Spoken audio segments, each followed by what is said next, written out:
Hey trendsetters, it's your girl Heidi. How y'all doing? How y'all doing? Today I have a celebrity for y'all. We here and we honored with the presence of Chip Fu of Fu-Schnickens, y'all. Oh my goodness.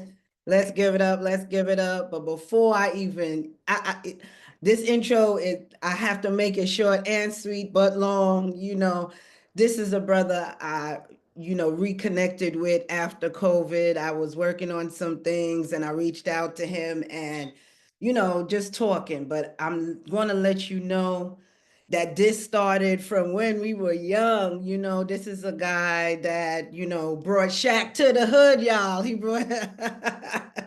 was responsible for bringing Shaq to the hood and, was part of a era in my life growing up. We had influences in the music industry from EPMD to Full Force. We had so many people that grew up right there amongst us that were doing such dope stuff in our community. I mean, and across all the musical genres, we had Cutty Ranks, we had Coco T, we had a lot of people coming out from our community, Yep, and we got a big up, big up, big up East Flatbush, big up Flatbush, big up, big up, big up Brooklyn, Brooklyn. definitely, definitely. Definitely gotta big it up. But once again, it's real when you seeing your friends on Sesame Street. True, You true. once you get on Sesame Street, that's it. That's your stamp of approval. They had all True. the greats on Sesame Street, Harry Belafonte, everybody, presidents, everybody. So if you made it on Sesame Street, you're big up star. You're big up, you're big up, you're big up, you're big up, you're big up. And I just watched you throughout the years just grow and understand where that came from. We was in it together. You understand what I'm saying? I'm Right, lifelong friend of your brother and the right, 56 crew. That's how we really got connected from when we young, before we even knew who we were, just trying to, right. you know, childhood and, going through the same schools and the same stories and the same experience. And, for us to be here now, we know what we had to do and what it cost us to be who we are, right? Agreed. Right. So I want to thank you. I want to thank you.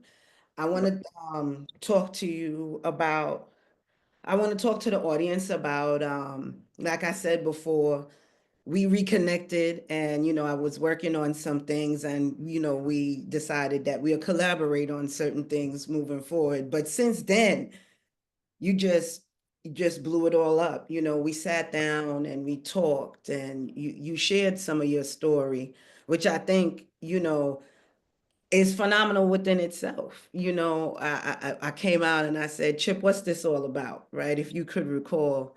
And you said, Mhm. Heidi, when I was younger, I went to Boys and Girls Club. And it was so impactful on me that I wanted to do it myself. And then we started to talk about math. Mhm. Um, Before that, let our audience know who you are, and what it was like growing up in Brooklyn. How did this whole Fu-Schnickens thing start? Oh wow. My parents migrated from Barbados and Trinidad, and England, my brother. They moved to East Flatbush, Brooklyn. And growing up with West Indian parents, it's more so a thing where from young they make you understand that you're an extension of them and they just want to see you do great things. Now, as a young person, I didn't understand that, you know what I mean? But as I gotten older, I understood it because I couldn't say I would know what it would take to get on a plane, to fly over to a different country, to want better for your kids, and to come here and do whatever job is needed to make sure that they have.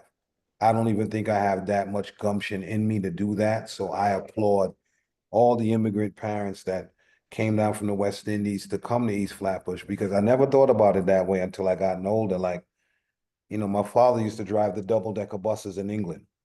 And for him to leave a job like that, and my mom, a nurse in Trinidad, have kids and then fly, and come to Brooklyn and raise your kids. And, culturally, their way of life was different. Like, stay focused and do what you got to do. Now, when I look back on that, I'm like, yo, that was just so much game that they were giving us because they took the leap of faith. I don't even know if I could take that leap of faith and be like, Absolutely, absolutely. right, go into a country and be like, yo, I don't know where I'm at. I know I'm in No, Florida. I definitely get it. I definitely You get know it. what I'm saying? I see it every day with the migrants that come, I'm out here with Texas and the border Mhm. laws are so strict. So, Mhm. news is how many immigrants they rounded up for the day. That's Right, Texas news. Okay. right, right. That's Like crazy. that, and let me be real with you. That's something that, in New York, we don't experience that type of stuff. So I don't. I'm just thinking about at what cost, right? Mhm. At what cost? Like what you leaving behind absolutely everything Everything to just start over new. to start over in a new place and not knowing anything or anyone. Anybody And sometimes, yeah. you know, if So for me, that was I think when I got to uh junior high school, my 11 is when it all fell into place for me when I understood why it was so, I wouldn't even call it strict, and they were so focused for me right, because of what they did to come here. So I think from that point on is when I took everything serious.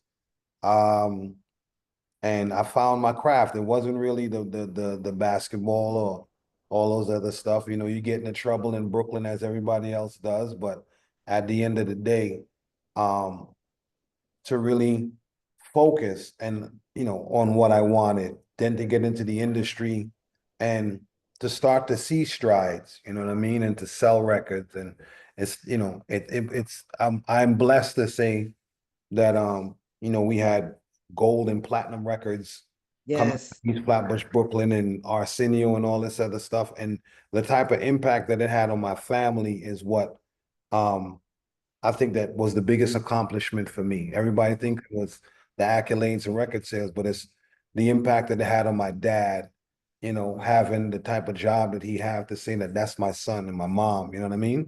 oh And wow, my father used to always say, we got to a certain point in my life where he was like, there's three of you kids, three siblings, there's three of you kids. Derek ain't going to college. Roderick, you the age now to go to college. I don't have it for you to go to college. You have to right. do it for yourself. But then 360 degrees for him to say, well, it's time for your sister to go to college, and I don't have it to send your sister to college. And I was in position to say, well, Dad, with the contract that you're signing and everything, and that's how we were brought up. I was supposed to, I put my sister through All college. hands on deck. All hands I was on like deck. that. All It's hands on deck. all All right, it's hands Ramon's on deck. turn to go to college. Yeah, So yeah. This is right. this is what we It's the doing. Right, unit. I didn't understand that that's how they were raised. And I was like, well, nah, nah, nah. But this is what it is. And then to see my sister go to college and just turn out doing incredible things, it was just like, now I finally get it. You know what I mean? So I I I I praise them first before anything else, God and my parents, because I wouldn't be the man that I am today. And I'm basically following in their footsteps, you know what I mean? And understanding that I seriously have to live purposeful for people. It's my purpose is to serve people and to give them the knowledge that God, is given to me. And I understand the blessings come, and the bless and it's abundant blessings, but I understand that it's not for me.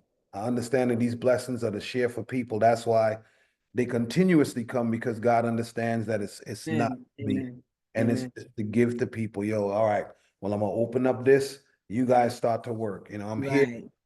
I'm here. In a different classroom, but in the class, there's a computer class going on, and then we have financial literacy and all this other stuff. Yeah, we're gonna talk about all the Right. stuff that you doing, But you know. it's happening, and I'm glad to be a part of that to make sure that these youth coming up, that they like we spoke about it before. I had the boys club. Right. I had something, but they Right, don't have nothing like that now. So right. I figured I'd create something that mimics that A to see space, right, if these that kids have gives back to right. them what it gave to you. And that's a Right. beautiful, beautiful thing. I mean, but you haven't only been doing it for the youth, you No. told me that you started a men's group for Hmm. dads that were going through, what is it? Payments, the child support. Right. So No, and I thought that that was so dope. That's why I brought it up because there's a lot of men in that space and they don't have anywhere to go to talk about their no, real feelings. They're very exactly. valid feelings. I mean, I've Exactly. spoken to so many men myself that going through things and you hear the other side. I mean, I'm a woman. I hear the woman's side all day, every day. But Exactly. you hear the men's side, it's like, oh shit, like this is wow, so I guess it's like all things, right? Everything got two sides, Hmm. So, I think it was a wonderful thing that you created a space. Hmm. I think it's needed, man, especially in these days and times. We were so bred to be just warriors and just to take everything that's given and to sit at home at the scars and not say that we're hurting, but to actually find a safe space where we could be ourselves and say, well, I'm not good. I'm Yeah. not good. I'm going through it and not to be judged. You know what I mean? And I'm glad that these schools and these companies are bringing in my company to create these spaces so we could, in order to be, we're looking at the kids first and foremost, but as a parent, you have to be a good parent too and have your head on properly. So you can't be going through childhood traumas and pain, etc., and expect things to move a particular way in your household when all you're doing is you're walking with that childhood pain and trauma and you're dropping it on your kids. You know what I mean? Right. So as Right. parents, we need to find some sort of clarity and balance and make sure we bring that sort of energy home on a daily basis to make sure that our house runs a particular way. And that was my idea when it That came was to, gold. I That used was to watch gold. my dad sit there with his friends and they'd play dominoes. And if you ever spoke about how you felt, they'd get mad at you and say, well, nah, that's weak. You ain't supposed to be talking about that. You know what I mean? But it never made Wow. any sense to me. And those are the same men that were suffering and don't have Yes. a close Yes. relationship with their sons because you're raising your son to be just like you, which is to sit there and not say how he feels. So when you say, Right.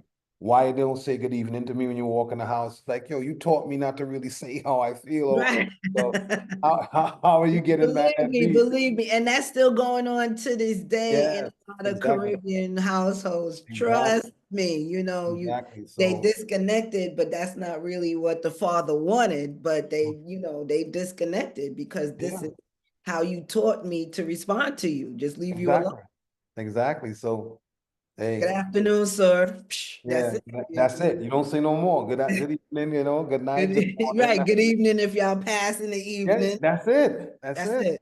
That's No it. That's talking. it. So I don't, I figured for me that worked for that time for them. And, as the extension of that cultural piece, we have to be different with the kids coming up now. So, my relationship with my son is different. That's my boy. We're best of buddies. That's my boy right there. I'd rather him know that he can talk to me about anything. I don't care what it is, than Right. Right. than it to be where he turns to somebody in the street because they turn their ear to one of his problems. And I'm supposed to be the person that, is supposed to be there to listen. So I figured that I start my company where I let the kids know I'm not your teacher, I'm your uncle. Right. Walk inside here, you call me Uncle Right. Chip, and we gonna have those uncomfortable Right. conversations that you're afraid to have with your family. I want you to have them with me. And if you need for me to speak to your family because you don't know how to say it to them, I'll have You that did. conversation for you. You You know what did. I mean? You did. You Yeah. did. And that's really the there's so many reasons why you on this, because you are truly, truly to me a trendsetter in so Thank many you. forms, so many fashions. I mean, you guys did it all as and I'm really proud of you. Let's talk about math, break Okay. it down, what the acronym is, and you started talking about so many different things that y'all doing in the program, but I want you to be more specific. I want people to understand what really it is math is doing for these young people, and that you have your doors open. Your door Mhm. is open. You Mhm. understand, and I need people to understand. Get your kids in these programs. Get your kids in these programs. These adult programs. The facility. We're gonna talk about that afterwards. Go ahead. Talk about math and what it is. Math is an acronym for music appreciation, art, time, and healing. And what it is I created a program that I bring to several schools in New York that we use music as the basis to learn, and a lot of mentoring as the background. So normally when teachers bring me in, they would say that, they're trying to help their class pass these exams. So I'd ask them what the exams are about, and they'd let me know, and then I'd speak to the class and say, well, let's go to the studio and, let's do music together. And we'd actually create a song centered around the exam, and we would create the song that speaks to World War II. So if this is a song that you like and it's on your favorite beat, when you go home, you steady playing the beat. When it's time to go and sit the exam, the song you wrote with the correct answers about World War II, it's already on your mind. So when you sit in the class and you just start, singing the song in your head, you're Yeah. passing everything. So what Wow. happened was in several schools, I was able to raise attendance and raise the graduation rate throughout New York City with the program. So that's when I knew I had something, because evidently I had to learn that way. I didn't learn the regular way, Right.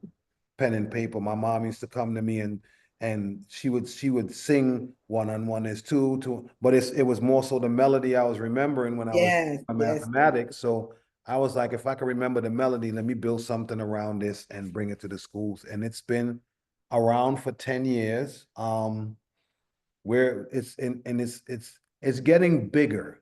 I should actually say it's getting bigger. I'm starting to teach adults. The age range now for the classes that I'm teaching is from 21 to 29 and growing. You know what I mean? So Yeah, I remember I tried to get into one of your classes. You remember you was over there doing, I think it was film or something. And I was like, yeah, wait a minute, I want to go. I want to, and I I was know it's all trying to good. everything. He was like, no, Heidi, you cannot come to class with these young kids. I was like, yeah, I can sit in the back. I just want to be No, on. you all good now. Now it's at a point where I'm actually understanding the need and want for it. So I'm connecting with certain colleges, and I think that we're gonna roll out at York College, doing Okay. something at York Yes, College, yes, yes. I remember you were telling me something about that as York well. Yeah, College, and yeah, a few other yeah. places. So I'm just I'm glad that I stuck to my guns, and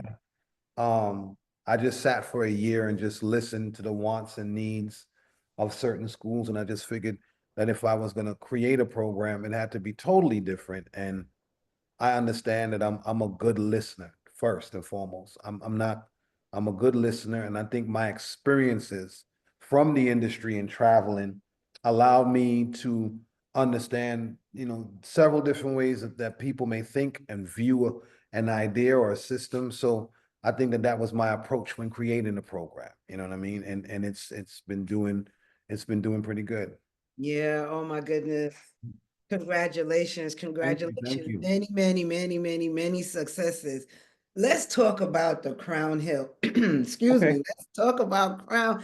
Oh my gosh, you guys obtained, what is it? The Old Lady Theater back in the Mhm. days. It was the original Slave 2. Mhm. You Well, know, my God, that's a monumental building. It's a landmark. I mean, talk about culture, talk about Black unity, talk about going through different mhm, phases in our mhm. community. You know, that we talking about pre-civil rights. We talk, I mean, oh my God, the art in that place had Yeah. me tears, you know, the,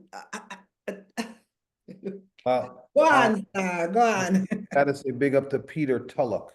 He's the person who actually obtained the space.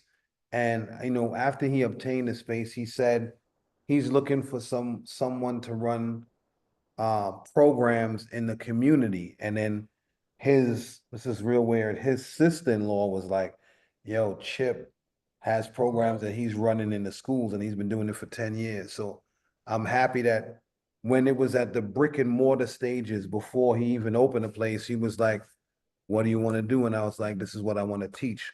So when the doors open, thank God, I have I'm able to teach classes here in several, on several days of the week, and it's open to the community and the public when it comes to videography, financial literacy, photography, learning how to um learning how to run a theater. We should say that, learning how to run a theater and Because how, it is a theater. because it is Crown a Hill theater, Theater is a right? theater. It It's a has a theater, stage, it has an audience, it everything, has a balcony, it's a whole theater. It has, everything. that space is so dope. It's so dope. You guys gotta Yeah. come out. Crown Hill Theater. Where you at? Where you at? Tell the people where you at.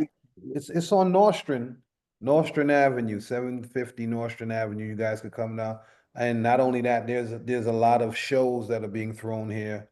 A lot of shows, and Peter is bringing a lot of artists that would not normally be in Brooklyn. Like he had David Rodigan and Rory from Stone Yes, yes, I saw the at a flyer. I was sound clash. You know what I'm saying? missing everything. I'm And missing it's everything, the rest man. of the shows that's coming after that is phenomenal. So I'm Oh just like, man, yeah, I'm gonna promote. You know what I do. You know what I do. I'm gonna put them up. I'm gonna send them out. I'm gonna blast this where you need to be because I would have been there. I would have, I would have been there. it I would was a have been great show. It was a great show. there. It was a I'd great have been show. on the phone, as soon as they put my name down, so I could Exactly. You'd have been good. You'd have been good. put my You name got- down. you have to worry about it. You'd have been good, man. Oh my Trust gosh, I love you, my brother. me too. I continue success. All my blessings to your family and Thank your you so much. wife and everybody. Continued blessings, continued blessings. How's your foot? My foot, man, I still got the boot on. I'm glad that I'm coming down to the latter part of wearing the boot. I think I have like 2 to 3 more weeks, and then I could finally get back into it. But I still got to work at the end of the day. Today, I have to go and meet with the stylist. Tomorrow, we filmed a brand new video. So I'm just running, and I still got to teach class too. So Oh yeah, I forgot. Let's talk about what you got going on. I mean, all right, hold on. So this was dope. Chip invited us to come out to the 50th year of hip hop anniversary in Bed-Stuy. And that was so dope. I had so much fun. Oh my good, God. that's I mean, good. I felt like you popped my cherry. This is something that I've been waiting for the longest. It was so Nice, much nice. love. It was so much unity. I mean, I can't tell you. It was just well, it was just a place where you could just be black and be who you are Yeah, and just, oh my God, the music, beautiful. the people, the perform, the color, the Mhm. ambiance. I mean, The amount, and the thing about it is the amount of people. You have oh, 5,000 people on that. wait a minute, wait a minute, Yeah, wait a minute. They had 5,000. young people, old people, the people Yeah, from the very beginning of yes, yes, yes. the It whole was great. 50 years, the whole It was 50 great. It was years. great. Y'all smashed it, and then y'all came out and smashed it. Then It y'all was came, great. It you know, was, listen, I had a good time. I had a I good was time. out of control. I was out of control. I was out of Mhm. control. So on top of you being my brother, I Mhm. really do appreciate your music. Thank you. You know, yeah, I really do. I could swing with that all the way. I've been bopping with it, and now you putting out things, and I'm like, so you got me at my age all out of breath and whatnot. Good. That's good. I said to myself, musically, it's more so to get the attention of people and brands, and companies where they would want to sit with me. And yes, it's more so about the music, but I want to talk about the other things that I'm doing, right? Absolutely, When absolutely. they sit and they talk to me and say, we want you to do whatever with our brand. And I'm like, yeah, and I need your brand to go and fund this school or go. Absolutely. That's where Absolutely. my mind is right now Right, at this right, point right. in time to, so I'm going to be endorsing a lot of products. And the main goal is to open a school next year, like the ending of next year, like a real brick and mortar school where Yes, you can yes. walk there and it says music appreciation, art time and healing, and walk in Wow, and it's wow. teachers that are there that are ready to teach our black and brown kids. You know, at the end of the day, soup kitchen in the back and just programs running, man. That's who my head is. I love it. I It, love it. I've watched it as a kid. I've watched my mom do it next door. She had a church in the basement and Yes, upstairs, yes, yes. yeah, she Okay. would run programs Yeah, where you come and do your OSHA thing, you learn about blood pressure. And I'm like, yeah. yeah, you're doing a lot, but she's like, well, I have to do for the community or else we just get Who's lost. gonna, yeah, we're gonna die out, Right. and So just seeing that as a kid, I was like, oh, maybe I need to do that. And now my son is actually creating his own workshops and stuff like that for, for adults his age. And, and I didn't ask him to do that. wow, He took it upon wow, himself to say, something, I like that you're still doing your music and everything, but you're living purposeful. right. And I'm just like, son, our purpose is to serve. So understand if you're doing God's work, you continuously get blessed. So now he's doing it on his own and starting his own little soup kitchen and dropping off food Oh, for people. So I'm beautiful, just like, beautiful, go beautiful. ahead, son, if you need me, I'm there, but just understanding that he's got it now, like, oh, it's Yes, not about yes. me, He can It's see it for himself. He can see right, it for himself. But you right, planted the seed, and yeah, your mother planted the seed, and there yeah, are other generations before you exactly. planted seeds. And this is how community was. Hmm. You understand? This is how we grew as a community because of spaces like that. And just to understand that you held on, regardless of what life threw at you, you held Hmm. on to try to always remain purposeful and intentful Have to be. with Have what you were out there doing. And like I said, you brought so much things back to the community, and we appreciate you, Thank you so much. we appreciate you, Chip. Is there anything that you want to tell our audience before you go, or even the young people that's going to be watching? You got gems, so Um, I want the young people to understand that your response, your response in any situation is your responsibility. So however you may respond in a situation, whether it be verbally or physically, it's your responsibility and what happens in the end. So in the interim of everything happening, you have to think and understand that my response to anything that happens to me is my responsibility. Ego means easing God out. You should never have an ego. You should never ease God out of any situation. So when moving forward, if you're ever in any trouble or in harm's way or whatever, you got to think first about your response in that situation and how it could not only affect you, it affects your family, right? So never ease God out. It's not about having an ego. And remember, your response is your responsibility. That's it. oh wow. Oh wow. Oh wow. Thank you. Thank you. Thank you. Thank Thank you. you. Thank you Thank for you. having me. Thank you. Thank you so much. You know, it is what it is. You're gonna make yourself comfortable on our platform anytime that you want to Oh, no jump on, problem. Definitely, time definitely. that Just you want to promote something that you guys got going on, or anytime you definitely. feel silly and want to do that. No problem. I'm here. I'm here for that. I'm here for that. Definitely. I know you definitely all the way there for that. I can't I'm wait here to for that. come to New York. I can't wait to give you guys big hugs and see what Just you let me got know when going. let me know when you're coming in, man. Just let Definitely, definitely, definitely. I love you, my brother. Thank you again love for you your too. Thanks time. for having me. Trendsetters, we out, we out, we out, we out, we out, we out, we out, we out.